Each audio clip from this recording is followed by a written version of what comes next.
The last entry in Dr. Silas Crampton's leather-bound journal, dated November 15, 1887, contained only 7 words. Subject 247 screamed for 6 straight hours. When Kentucky state officials finally breached the locked doors of the Eastern Kentucky Lunatic Asylum 3 weeks later, they discovered something that would haunt them for the rest of their lives. 214 men had vanished without a trace from the surrounding counties. Over 18 months, all officially declared insane by the same respected alienist. The mass grave behind the asylum contained twice that number. For nearly a century and 40 years, the Commonwealth of Kentucky has kept these records sealed, buried deeper than the victims themselves. Before we continue with the story of Dr. Silas Crampton and the nightmare that unfolded in Frankfurt, make sure you're subscribed to our channel and tell us in the comments what state you're listening from, because what happened in Kentucky could have happened anywhere in America. But the true horror of the Eastern Kentucky Lunatic Asylum began not with screams in the night, but with the quiet desperation of families who simply wanted their missing loved ones back. Frankfurt in 1886 stood as Kentucky's proud capital, a city of nearly 8,000 souls perched along the Kentucky River's winding banks. The limestone buildings of the state government rose like monuments to progress, while steamboats churned the muddy waters carrying tobacco and bourbon to markets north. Yet beneath this veneer of prosperity, Kentucky wrestled with the lingering wounds of the Civil War and the growing pains of Reconstruction. The Eastern Kentucky Lunatic Asylum had opened its doors in 1874, a grand 3-story brick edifice designed in the popular Kirkbride plan. Long wings radiating from a central administration building like the spokes of a wheel. Its towering coop-up and manicured grounds suggested enlightened care for the mentally afflicted, a far cry from the chains and cages of earlier times.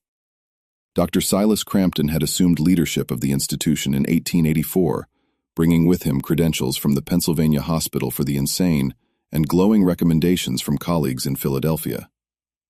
Crampton cut an imposing figure at 43 years of age, tall and lean with prematurely silver hair swept back from a high forehead and piercing gray eyes that seemed to catalog every detail of the world around him.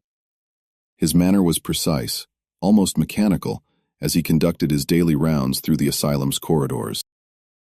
Staff members noted his habit of taking copious notes in a leather journal he carried constantly, scribbling observations in a cramped, nearly illegible hand.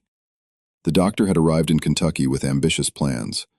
Mental illness, he proclaimed to the State Board of Commissioners, was not an incurable affliction, but a puzzle to be solved through rigorous scientific method.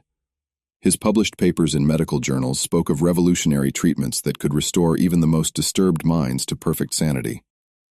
Governor James Proctor, not facing mounting pressure to modernize Kentucky's institutions, had given Crampton unprecedented authority over the asylum's operations and budget. Hannah Rutledge served as the asylum's head nurse, a stern-faced woman of 38, whose starched white uniform and rigid posture commanded instant respect from the staff. She had worked in similar institutions across the South since the war's end, carrying letters of recommendation that praised her efficiency and dedication. Her pale blue eyes held a coldness that made even hardened attendants uncomfortable, and patients quickly learned to fear the sound of her footsteps in the corridors. The asylum's patient population in early 1886 numbered just over 100 souls, men and women committed by families unable to care for them, vagrants picked up by local authorities, and Civil War veterans whose minds had shattered under the weight of battlefield horrors. Most came from Kentucky's rural counties, places where medical knowledge remained scarce and superstition still held sway over rational thought. But Crampton's vision extended far beyond treating the genuinely afflicted. He had begun corresponding with pharmaceutical companies in Boston and New York, promising to test new compounds that could revolutionize the treatment of mental illness. The potential profits were enormous. Whoever developed effective treatments for insanity could corner a market worth millions of dollars. All Crampton needed were sufficient test subjects, and Kentucky's sprawling rural counties provided an endless supply of forgotten men whose disappearances would barely be noticed. The first signs of something amiss came in the spring of 1886, when families in Breathitt County began reporting that their menfolk were vanishing during trips to Frankfurt. Samuel Hutchins, a 42-year-old blacksmith, had traveled to the capital to sell horseshoes to the state government. His wife Mary received word a week later that Samuel had been committed to the asylum after displaying signs of violent mania in a downtown tavern. When she made the difficult journey to visit him, asylum staff informed her that Samuel had died of apoplexy during the night. Similar stories emerged from counties across eastern Kentucky. Hardy Peaton, a Cumberland County farmer, disappeared while delivering a load of corn to Frankfort's grain merchants. His family learned of his commitment to the asylum only when they inquired with local authorities about his whereabouts. Like Samuel Hutchkins, Hardy was reported dead within days of his arrival, supposedly succumbing to the advanced stages of dementia that had somehow escaped his family's notice for 43 years of his life. By autumn of 1886, a pattern had emerged that should have raised alarms throughout the Commonwealth. Men were disappearing from Kentucky's poorest counties at an alarming rate, all officially declared insane by Dr. Crampton or his associates, and all dying within days or weeks of their commitment. Yet the political machinery that might have investigated these disappearances had been carefully oiled with generous donations to Governor Knott's political fund, contributions that arrived regularly from an account controlled by the Eastern Kentucky Lunatic Asylum. The night of October 13, 1886, marked the beginning of what asylum records would later euphemistically term the Accelerated Treatment Protocol. A cold autumn rain drummed against the asylum's windows as Dr. Crampton prepared for the arrival of 23 new patients, all committed that day by magistrates from surrounding counties on charges of public disturbance or vagrancy. Thomas Caldwell was among this group, a 34-year-old carpenter from Wolfe County, whose only crime had been defending his sister's honor against a traveling salesman's unwanted advances.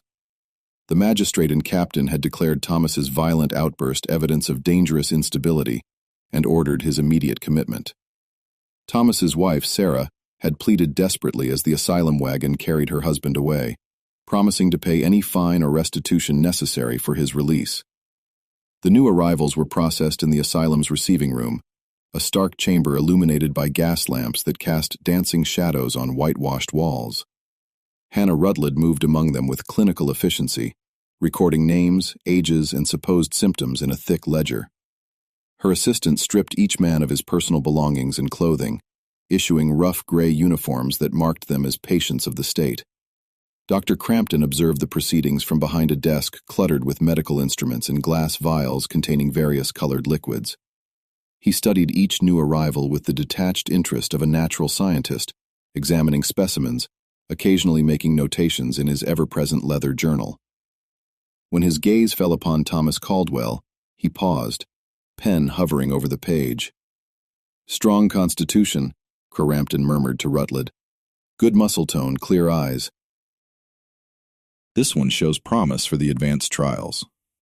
Thomas felt a chill that had nothing to do with the October night air. The doctor's words carried implications he couldn't fully grasp, but the cold satisfaction in those gray eyes suggested something far removed from healing or mercy. Around him, his fellow prisoners, for that's what they truly were, regardless of medical terminology, shuffled nervously as they were assigned to various wards throughout the asylum. The treatment began immediately. Patients selected for Crampton's special attention were escorted to a wing of the asylum that had been sealed off from the general population, its windows painted black from the inside to prevent observation. Here, in a series of rooms that resembled a medieval torture chamber more than a medical facility, the true nature of Crampton's research revealed itself. The first experiments focused on what Crampton termed cerebral stimulation, the injection of various chemical compounds directly into patients' bloodstreams while they were restrained on iron tables.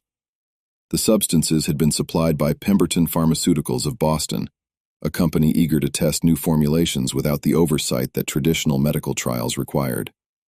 Some compounds produced violent convulsions that could be heard throughout the sealed wing. Others induced a catatonic state so profound that patients appeared to be dead, their breathing barely detectable, even to trained observers. Thomas Caldwell endured his first injection on October 16th, a yellowish liquid that burned through his veins like liquid fire. The world dissolved into a kaleidoscope of colors and sounds as his nervous system rebelled against the foreign substance. He found himself screaming words and languages he didn't recognize, his body contorting in ways that seemed to defy human anatomy. Through the haze of chemical-induced delirium, he glimpsed Dr. Crampton taking careful notes, timing the duration of each symptom with a pocket watch. The treatments continued nightly, each more elaborate than the last. Crampton had developed what he called a graduated exposure protocol, testing increasingly dangerous compounds on the same subjects to document their cumulative effects. Men who survived the initial trials were subjected to combinations of drugs that produced symptoms ranging from temporary blindness to complete paralysis. Those who died, and many did, were quickly removed to make room for fresh subjects arriving daily from across Kentucky. Hannah Rutledge proved invaluable in these endeavors, her nursing training allowing her to keep patients alive long enough for Crampton to complete his observations. She had developed techniques for reviving subjects who had gone into cardiac arrest, using primitive electrical devices to restart their hearts. Her dedication to the work went beyond professional duty.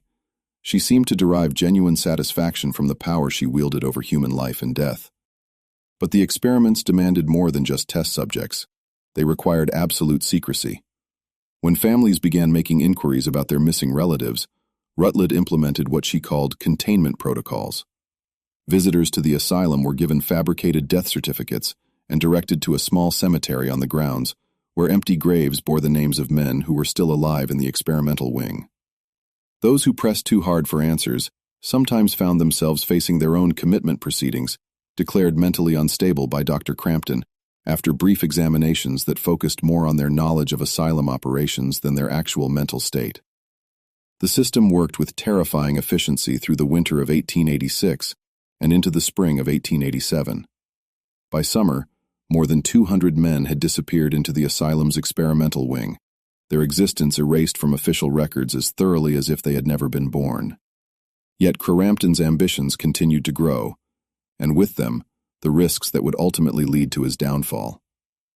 As spring turned to summer in 1887, the Eastern Kentucky Lunatic Asylum had transformed into something far more sinister than its original humanitarian mission.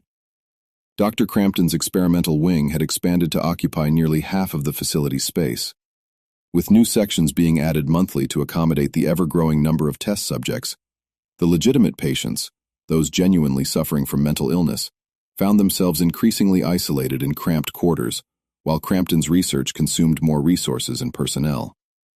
The doctor's leather journal had grown into a collection of 7 volumes, each filled with meticulous observations of human suffering, documented with scientific precision. His handwriting had evolved over the months, becoming more erratic as the experiments intensified. Pages were filled with sketches of facial expressions during various stages of chemical poisoning, detailed timelines of neurological breakdown, and calculations determining the minimum dosage required to produce specific symptoms without causing immediate death. Hannah Rutledge had recruited additional staff for the experimental wing, carefully selecting individuals whose background suggested they would ask few questions about their duties. Many were former Confederate soldiers struggling to find work in the post-war economy, men whose wartime experiences had already numbed them to violence and death. Others were recent immigrants from Ireland and Germany who spoke little English and depended entirely on the asylum for their livelihood. Among these new recruits was Wilhelm Brennan, a German immigrant who had arrived in Kentucky just 6 months earlier, seeking work in the coal mines. When mining opportunities failed to materialize, he had accepted Rutledge's offer of employment at the asylum, grateful for steady wages that allowed him to send money back to his family in Bavaria. Wilhelm's job involved maintaining the experimental equipment and disposing of materials that Crampton deemed no longer useful, a euphemism that covered everything from soiled clothing to human remains. The disposal process had become increasingly elaborate as the body count mounted.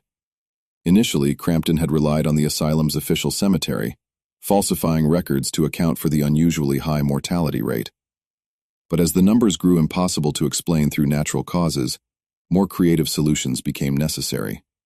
Wilhelm discovered that the limestone caves honeycombing the area around Frankfurt provided perfect locations for concealing evidence of the experiments.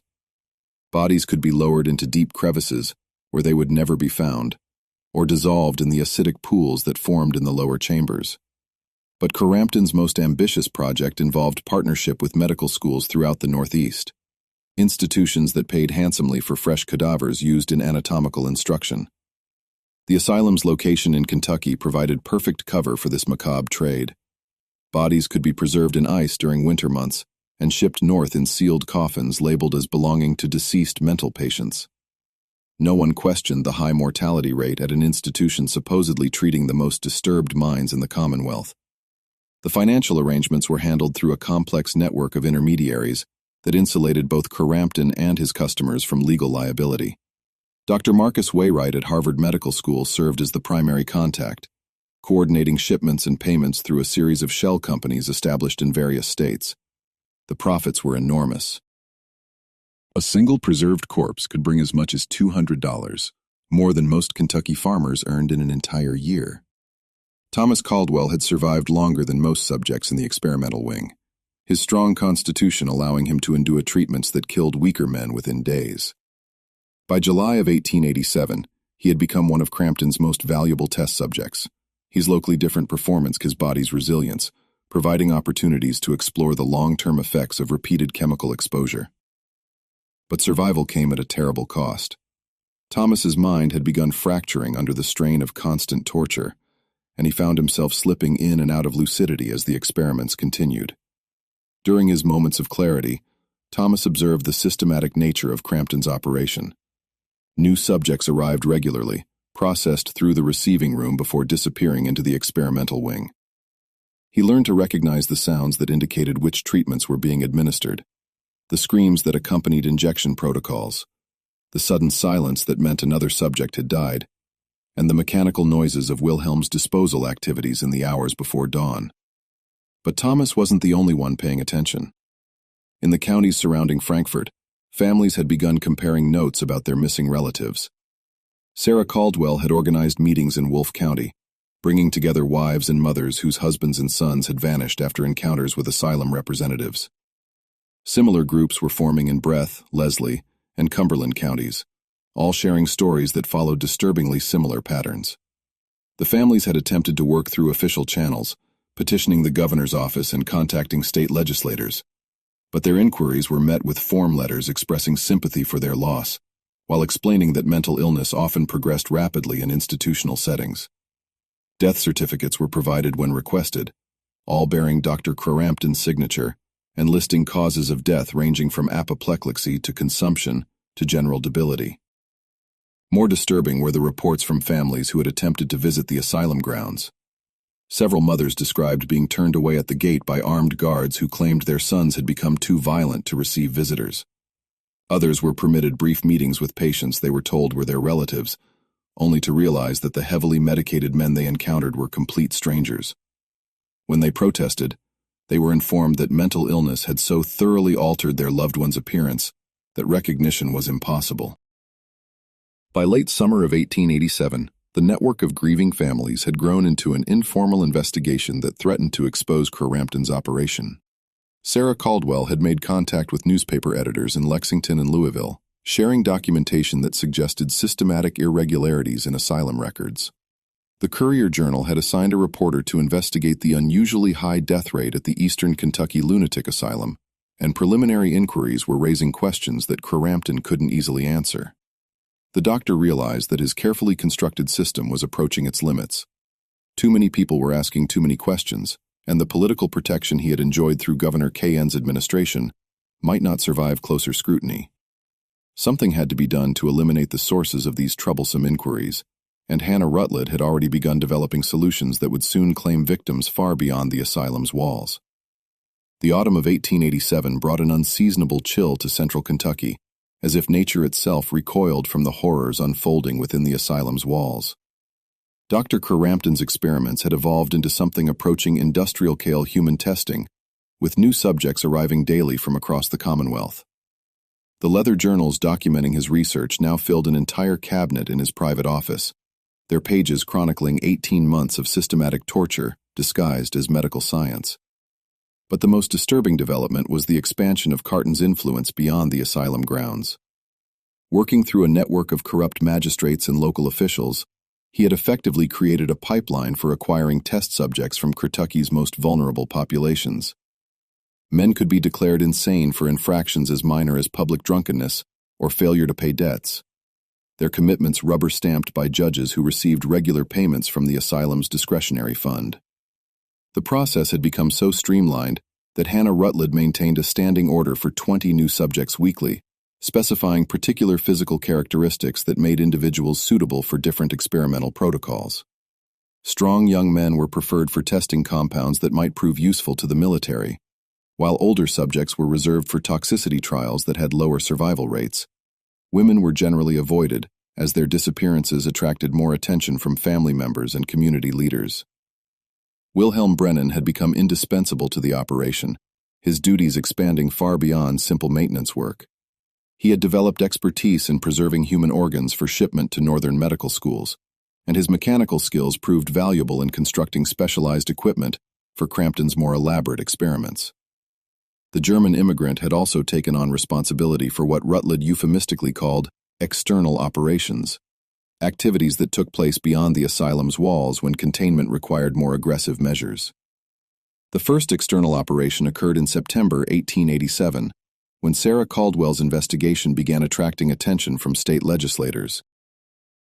Her documentation of missing men from Wolfe County had reached the desk of State Senator Robert Fleming, who announced plans to visit the asylum for an unscheduled inspection. Fleming's inquiry posed an existential threat to Crampton's research. A thorough examination of asylum records would immediately reveal the discrepancies between official death certificates and the actual number of men who had entered the facility. Hannah Rutledge volunteered to handle the Fleming problem personally. On September 14th, the senator was found dead in his Frankfurt hotel room, apparently having suffered a heart attack during the night. The local physician who examined the body noted nothing suspicious about Fleming's death, largely because he had been generously compensated by the asylum to avoid conducting a thorough examination. Fleming's planned inspection was quietly canceled, and his investigation materials mysteriously disappeared from his hotel room before family members could retrieve them. But Sarah Caldwell proved more persistent than anticipated. Fleming's death had actually strengthened her resolve, convincing her that powerful forces were working to conceal the truth about her husband's disappearance. She had begun corresponding with families in other states who reported similar patterns of men vanishing after being declared insane by respected physicians. Her letters revealed that Kentucky was not unique. Similar operations were apparently active in Tennessee, West Virginia, and southern Ohio. The implications were staggering. If Crampton's research was part of a larger network of illegal human experimentation, the number of victims could reach into the thousands. Sarah's investigation had uncovered evidence of regular communications between the Eastern Kentucky Lunatic Asylum and institutions in other states, suggesting coordination that went far beyond a single doctor's criminal activities. Meanwhile, within the asylum's experimental wing, Thomas Caldwell had managed to maintain enough lucidity to begin documenting what he witnessed. Using charcoal scraps and torn pieces of fabric, he had created a primitive record of the experiments he had observed or endured. His makeshift journal, hidden beneath loose floorboards in his cell, contained sketches of the experimental equipment, descriptions of various chemical compounds, and most importantly, a list of names of men who had died under Crampton's care. Thomas had also discovered that he wasn't the only survivor attempting to preserve evidence of the experiments. A former teacher named Benjamin Curtis from Montgomery County had been conducting his own covert documentation, memorizing details that could be shared with the outside world if either man ever managed to escape. Between them, they had compiled information about more than 200 men who had entered the experimental wing over the past 18 months. The opportunity for escape came in October 1887, when a fire in the asylum's laundry building drew most of the staff away from the experimental wing. Thomas and Benjamin managed to slip out of their cells during the confusion, making their way toward the main building where they hoped to reach the outside world. But their freedom was short-lived. Wilhelm Brennan discovered their escape within minutes and alerted the guards who patrolled the asylum grounds. Rather than simply returning the men to their cells, Rutledge decided that their escape attempt demonstrated too much awareness of the asylum's true purpose. She ordered them transferred to what she called the terminal ward, a section of the experimental wing reserved for subjects who were no longer useful for ongoing research. Here, the most dangerous and painful experiments were conducted, typically resulting in death within hours or days. Benjamin Curtis died that same night, his body unable to withstand the massive doses of an experimental nerve agent that Crampton was testing for potential military applications. Thomas survived, but the experience left him partially paralyzed and struggling with severe neurological damage. Yet his mind remained clear enough to understand that his time was running short. and that soon he would join the hundreds of men whose bodies lay hidden in the limestone caves beneath Frankfurt. But outside the asylum walls, forces were gathering that would soon bring Crampton's reign of terror to an end. Sarah Caldwell had made contact with a federal investigator who specialized in medical fraud, and her documentation of the asylum's irregularities had reached officials in Washington who were beginning to take notice. The web of corruption that had protected Crampton's operation for so long was finally beginning to unravel. Though the cost in human lives would prove staggering before justice could be served, the question that haunted everyone who would later investigate the Eastern Kentucky Lunatic Asylum was simple, yet terrifying. If Crampton's experiments had been allowed to continue for 18 months despite growing evidence of systematic murder, how many other institutions across America were conducting similar research under the guise of legitimate medical science? November 1887 brought the first hard frost to Frankfurt, coating the asylum grounds with a glittering layer of ice that seemed to preserve the horror within like insects trapped in amber. Dr. Crampton's behavior had become increasingly erratic as external pressures mounted, his meticulous scientific facade cracking to reveal something far more disturbing beneath.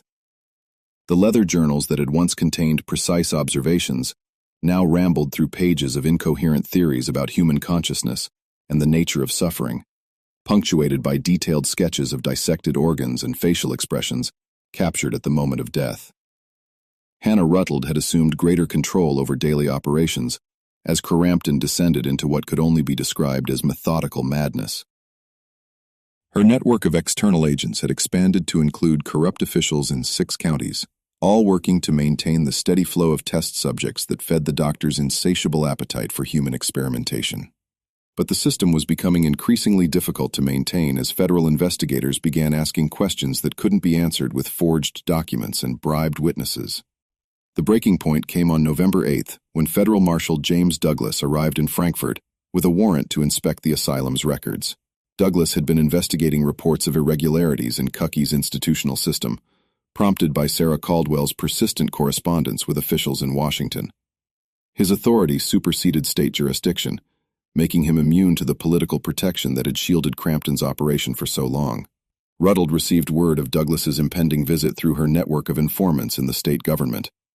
She immediately implemented what she called the sterilization protocol, a plan she had developed for eliminating evidence in case of federal investigation.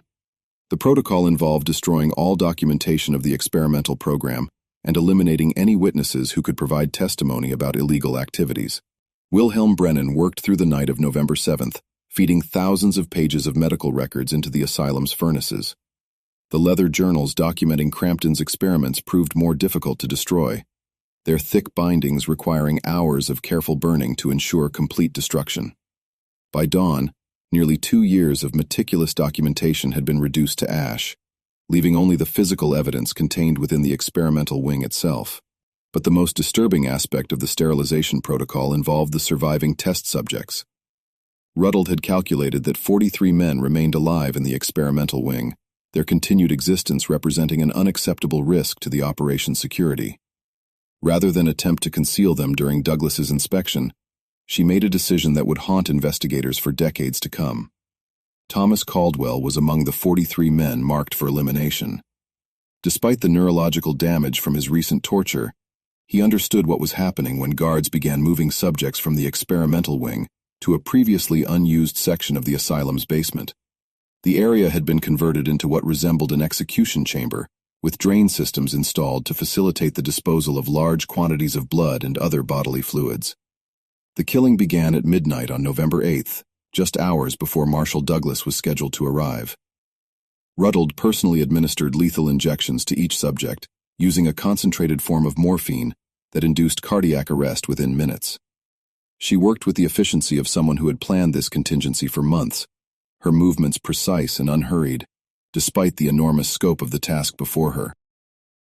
Thomas managed to delay his execution by feigning unconsciousness when guards came for him, allowing him to witness the systematic murder of men he had lived alongside for more than a year.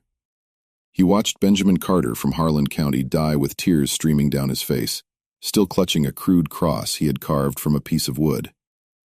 James Mullins from Pike County whispered his wife's name as the poison coursed through his veins, his body convulsing before falling still on the concrete floor. But Thomas's reprieve was temporary. As dawn approached and Ruddle neared completion of her grisly task, guards returned to collect the remaining subjects. Thomas found himself strapped to the same table where he had endured months of torture, looking up at Ruddledig's cold blue eyes as she prepared the syringe that would end his life. The irony was not lost on him. After surviving experiments that had killed hundreds of other men, he would die not as a test subject, but as a witness whose testimony threatened the entire operation. Yet fate had one final twist in store. As Ruddle leaned over Thomas to administer the lethal injection, the asylum's main building erupted in chaos. Federal Marshal Douglas had arrived ahead of schedule, accompanied by a team of investigators who had surrounded the facility during the night. Guards throughout the asylum were scrambling to respond to the unexpected raid, leaving the basement execution chamber temporarily undefended. Thomas seized his opportunity, using strength he didn't know he still possessed, to break free from his restraints. The months of chemical torture had left his body damaged, but it also heightened his awareness of his own physical limits. He struck Ruddle with a piece of medical equipment, stunning her long enough to escape from the basement chamber and make his way toward the main building where he hoped to find Marshal Douglas. What he discovered there would complete the picture of horror that had consumed the Eastern Kentucky lunatic asylum.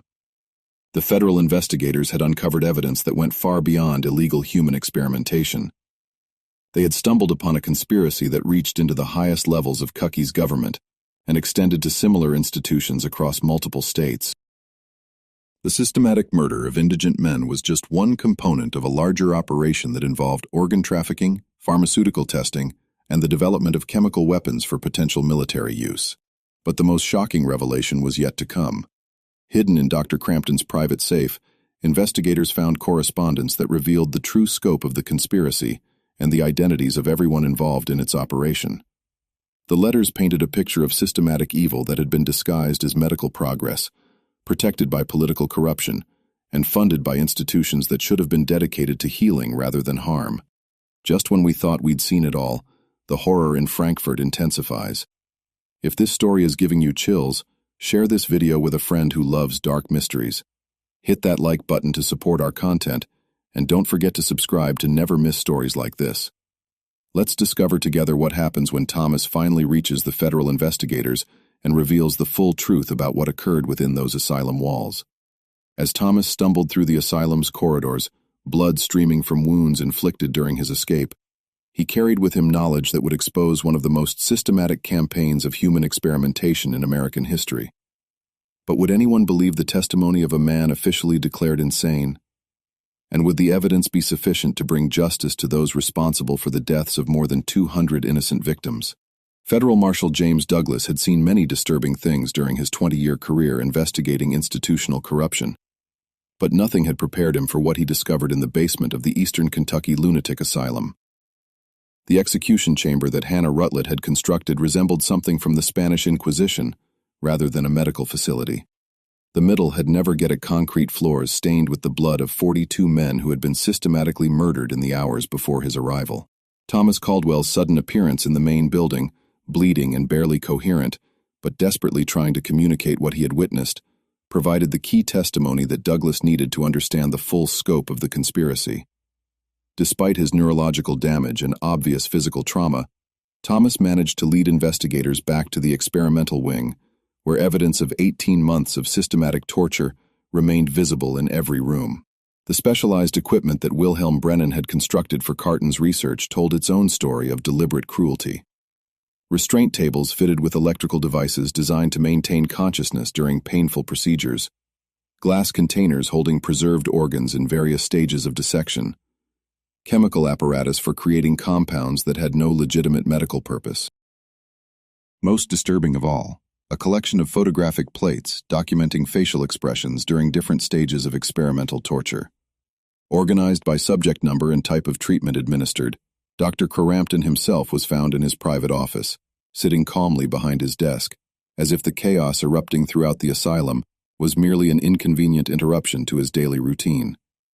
His gray eyes showed no recognition of the gravity of his situation, as Douglas placed him under arrest for murder, fraud, and conspiracy against the United States. When questioned about the men who had died under his care, Crampton responded only that their sacrifice had advanced human knowledge and would ultimately benefit society as a whole. "You cannot comprehend the magnitude of what we have accomplished here," Crampton told Douglas, his voice carrying the same clinical detachment he had used when describing experimental procedures. "These subjects were contributing to research that will revolutionize medicine and provide invaluable intelligence for national defense. Their deaths were not murders, but necessary casualties in the advancement of science." Hannah Rutledge proved more difficult to apprehend. She had disappeared from the asylum grounds during the confusion of the federal raid, taking with her a substantial amount of cash and documents that investigators later determined contained contacts for similar operations in other states. Her network of corrupt officials and hired assassins had provided her with resources for escape that Crampton's scientific obsession had never contemplated needing. The search for Rutledge led Douglas's team to uncover the full extent of the conspiracy that had made Crampton's research possible. Governor James Proctor Knott's involvement became clear when investigators discovered a secret account containing more than $50,000 in payments from the asylum, money that had been used to finance his political campaigns and personal lifestyle. The governor's protection had been purchased not just with cash, but with promises of access to experimental results that could benefit Kucky's emerging pharmaceutical industry. More disturbing was the discovery of Crampton's correspondence with institutions across the Northeast. Harvard Medical School had indeed been purchasing preserved corpses from the asylum, but the relationship went far deeper than simple cadaver trafficking. Dr. Marcus Wainwright had been coordinating a network of researchers conducting similar experiments on unwilling subjects, sharing results and techniques that maximize the scientific value extracted from each victim. The chemical compounds being tested at the asylum had been supplied by legitimate pharmaceutical companies who were aware they were being used on human subjects without consent. Peton Pharmaceuticals had provided detailed instructions for testing procedures, specifying dosages and observation protocols that could only have been developed through prior human experimentation.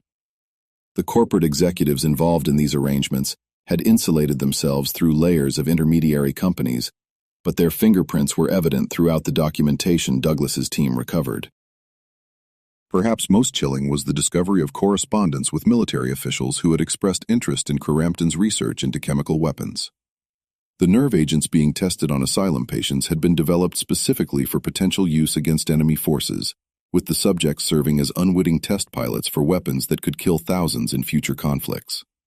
The intersection of medical research, corporate profits, and military applications had created a perfect storm of institutional evil that had consumed more than 200 lives.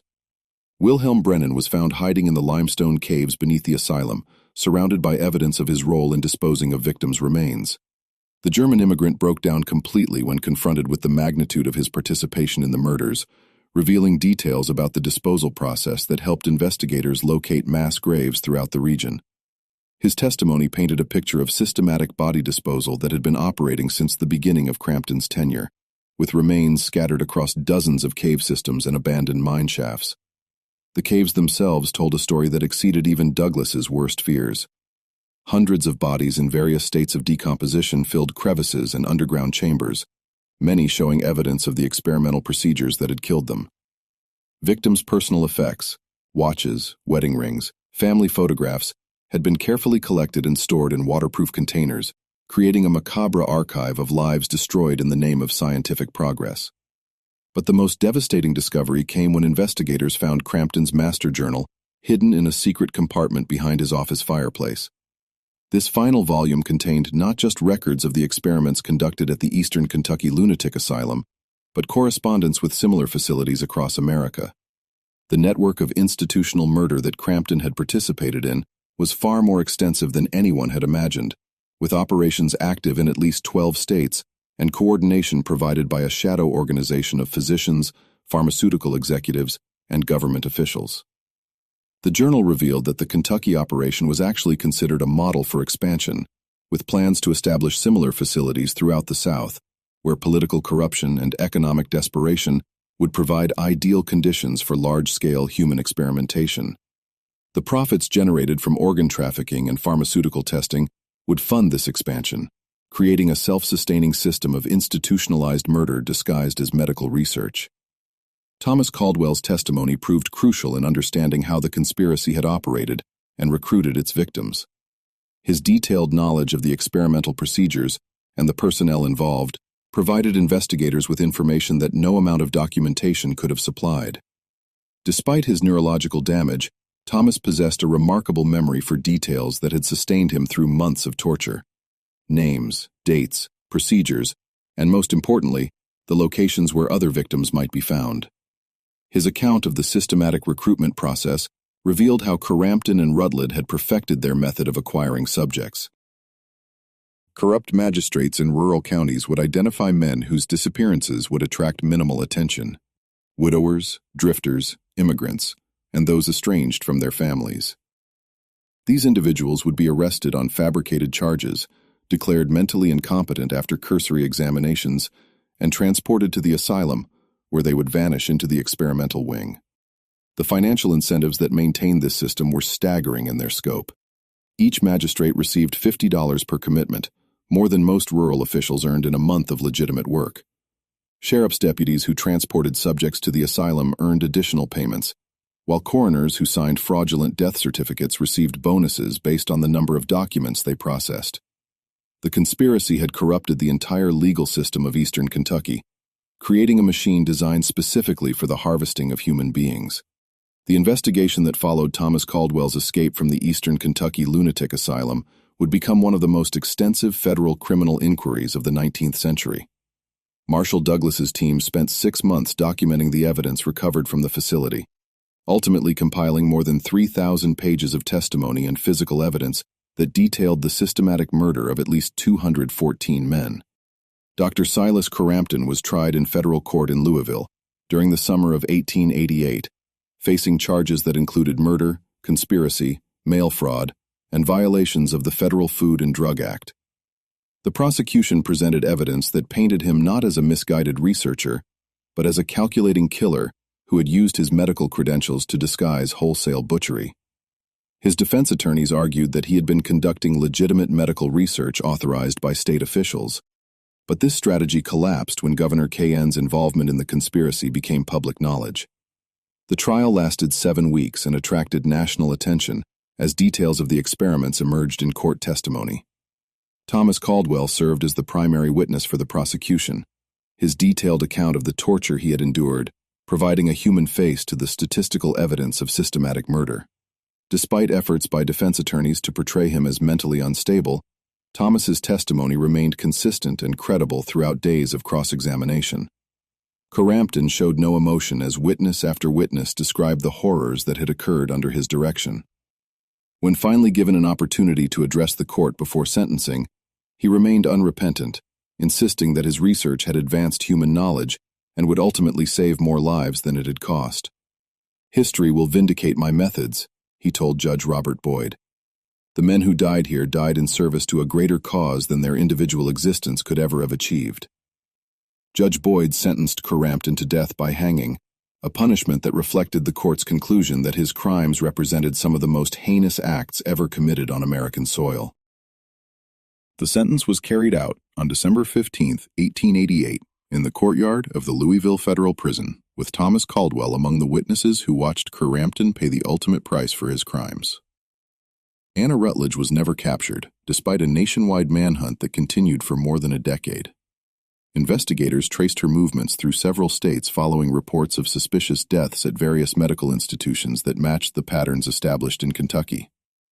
Her network of contacts and financial resources apparently provided her with opportunities to continue her work under different identities, though the scale of her operations was necessarily reduced by the attention that the Kentucky investigation had attracted. Wilhelm Brennan cooperated fully with investigators and received a sentence of 20 years in federal prison in exchange for his testimony about the disposal of victims' remains. His detailed knowledge of the cave systems around Frankfort proved invaluable in recovering bodies and providing closure to families who had spent months wondering about the fate of their missing relatives. He was released after serving 14 years and deported to Germany, where he lived quietly until his death in 1919. The political fallout from the scandal destroyed several careers and led to significant reforms in Kentucky's institutional oversight systems. Governor Knott was forced to resign in disgrace, his political career ending amid revelations of the massive bribes he had accepted from the asylum. Several state legislators who had received payments from Crampton's network were defeated in subsequent elections, while others faced criminal charges for their roles in facilitating the conspiracy. The pharmaceutical companies that had supplied experimental compounds faced congressional investigations, but ultimately escaped serious consequences through legal maneuvering and political influence. Peon Pharmaceuticals eventually settled civil lawsuits filed by victims' families for undisclosed amounts, while other companies involved in the conspiracy simply dissolved their operations and reformed under different names. Harvard Medical School conducted an internal investigation of Dr. Marcus Wainwright's activities, but concluded that he had acted independently, without institutional knowledge or approval. Wainwright himself resigned his position and disappeared from public view, though investigators suspected he continued his research through private channels.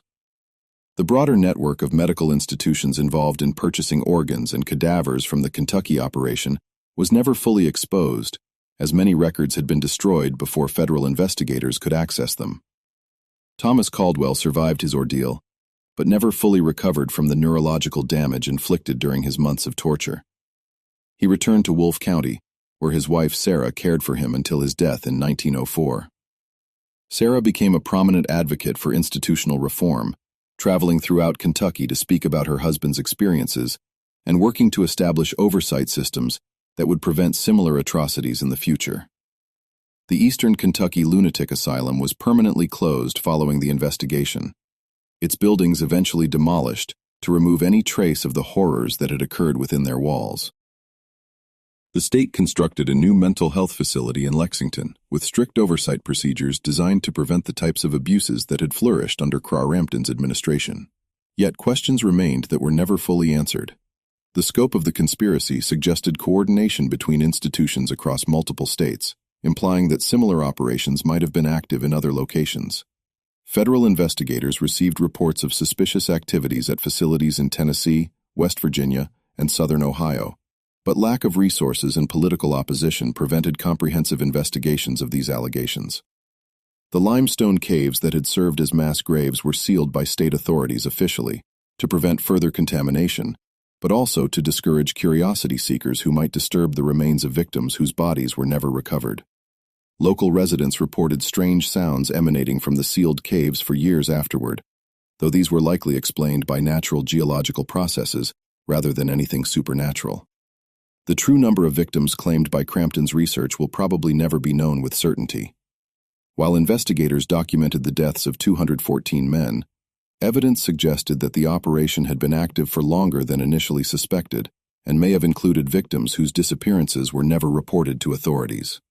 The network of caves beneath Frankfort likely contains remains that will never be discovered, silent testimony to one of the darkest chapters in American medical history.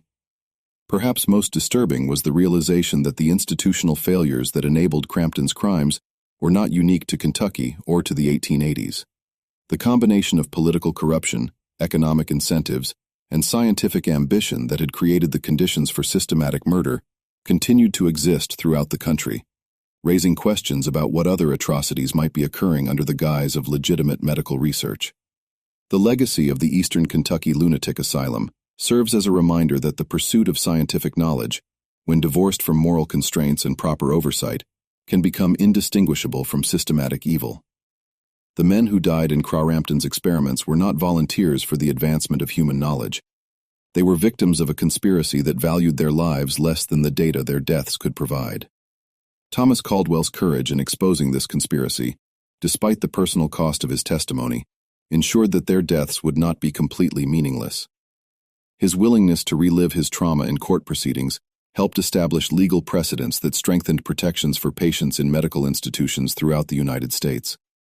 Yet the question remains whether these protections are sufficient to prevent future atrocities, or whether the fundamental conditions that enabled Crampton's crimes continue to exist in different forms.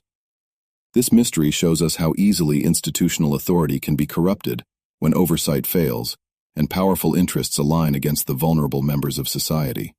The systematic nature of the crimes committed at the Eastern Kentucky Lunatic Asylum demonstrates that evil often wears the mask of progress, using the language of science and medicine to disguise its true intentions. What do you think of this story? Do you believe that similar operations could exist today under different circumstances? The parallels between Carton's conspiracy and modern concerns about pharmaceutical testing and institutional oversight are disturbing to consider.